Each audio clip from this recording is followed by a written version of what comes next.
Today is August 15th. Good morning, everyone. For WRCO News, I'm Todd Copernall. 68 degrees under cloudy skies in Richland Center right now. Forecast says the high today will be 80.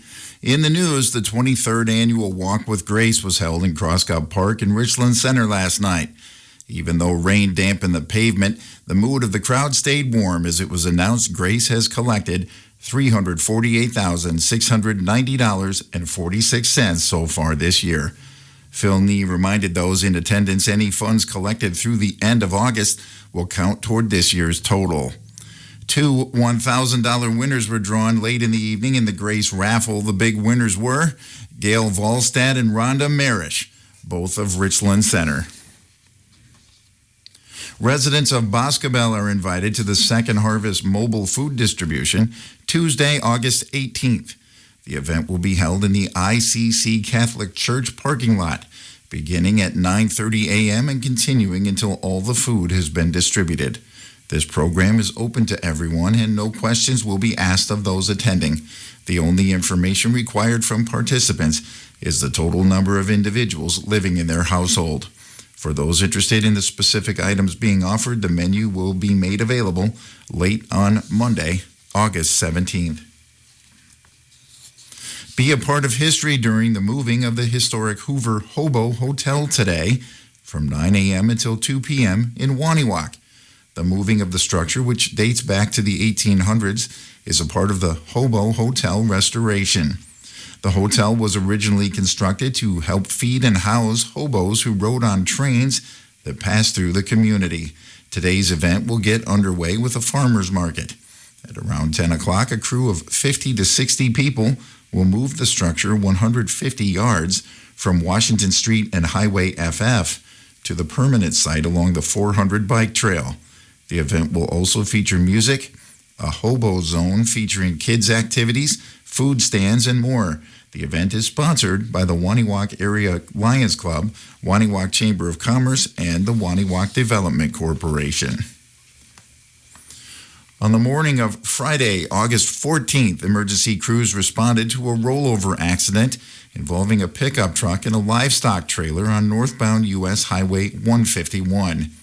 The Iowa County Sheriff's Office reported that the incident occurred shortly after 7 a.m. near exit 40 in the Mineral Point area. According to the investigation, the crash was caused when a 22-year-old male from Oklahoma fell asleep while driving a 2022 Ford F-250. The vehicle drifted into the median before crossing back over the northbound lanes and rolling over. Both the truck and the trailer eventually came to rest off the roadway. 3 people were inside the vehicle when the rollover occurred. All occupants were fortunate to escape with either minor or no injuries, and none required transportation by ambulance to a hospital. A single horse being transported in the trailer also survived the crash with only minor injuries. A large animal veterinarian was called to the scene to provide assistance for the animal. The driver has been issued citations for inattentive driving and child restraint violations. The Iowa County Sheriff's Office was assisted at the scene by the Mineral Point Police Department, Fire Department, and EMS, as well as Dodgeville EMS. The Richland Hospital and Clinics recently hosted its 3rd Nursing Competency Day, a comprehensive clinical education event designed to further elevate the standard of care provided to the community. By bringing together nursing staff for intensive hands-on training, the initiative focused on sharpening clinical skills and implementing advanced protocols aimed at enhancing patient safety, streamlining the discharge process, and reducing preventable hospital readmissions. Transforming the hospital into a dynamic learning environment, the training sessions were conducted within both conference facilities and select inpatient rooms. This approach allowed med-surg and intensive care unit nurses to engage with realistic healthcare scenarios, applying best practices in the very spaces where they provide daily patient care. The curriculum covered a broad range of critical topics, including sophisticated stroke scale assessments, congestive heart failure management, diabetes education, and complex procedures such as blood transfusion administration and chest tube management. The day's success was driven by a multidisciplinary team of clinical leaders and instructors, including Alex Marshall, Lexi Stanek, Kelly Herbert, Amanda Sensenig, Erica Huxtable, Scott Abbott, and Rachel Fruit. Their expertise provided staff with the high-level guidance necessary to master evolving clinical standards.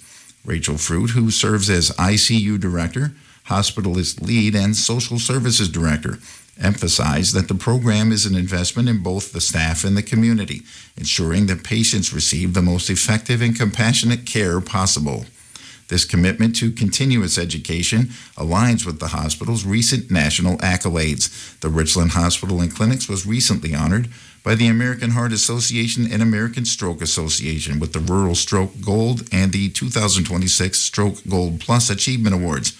By incorporating stroke-focused education into Nursing Competency Day, the organization continues to uphold the rigorous, evidence-based standards of the Get With The Guidelines program, ultimately improving survival rates and long-term outcomes for rural patients. A three-vehicle collision at the intersection of U.S. Highway 61 and County Highway X resulted in several injuries and significant vehicle damage on Wednesday, August 12th. Sheriff Dale McCulloch reports that the incident began when Heather Alexander, 46, of Soldiers Grove, was traveling westbound on County Highway X in a 2015 Dodge Durango. As Alexander attempted to cross Highway 61, her vehicle struck the driver's side of a southbound 2018 Dodge ProMaster cargo van driven by Jesse Johnson, 36, of Onalaska. The force of the impact caused Johnson's van to overturn and veer into the northbound lane of Highway 61. There, it collided with a 2023 Ford F-150 operated by 73-year-old Michael Schnobelen of Moline, Illinois. The van ultimately came to rest on its passenger side in a nearby ditch. Medical personnel transported Schnobelen and his 4 passengers to a local hospital for treatment of minor injuries. Johnson and a passenger in the cargo van also sustained minor injuries during the rollover. Alexander and her passenger were reported to be uninjured. 2 of the involved vehicles sustained heavy damage and required towing from the scene. The Crawford County Sheriff's Office was assisted at the scene by the Soldiers Grove Fire Department, North Crawford Rescue, Oak Couch Mountain Rescue, and the Crawford County Highway Department. The Wisconsin Department of Revenue has released its Equalized Values Report as of January 1st, revealing that the state's total equalized value has reached a historic milestone of $1.057 trillion.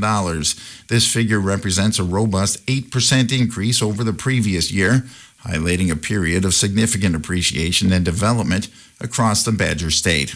The total growth for the year amounted to $74.6 billion, a surge fueled by gains in every property class.